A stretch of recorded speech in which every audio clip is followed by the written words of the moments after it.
What is HSE?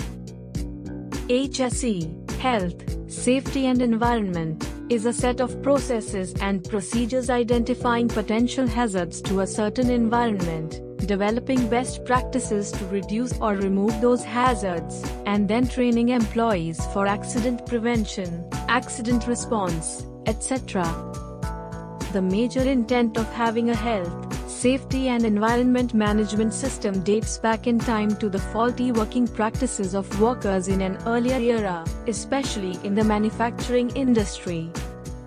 Employees were barely protected from the accidents caused by the machines and equipment they worked with. As a result, there was a high rate of accidents that led to injuries and even death of the employees. Eventually, the workers began to demand better safety and forced the government to take action. The governments responded by introducing legislation requiring employers to assure workplace health and safety, pay for medical insurance and other compensation for injuries, death and illness resulting from work activities.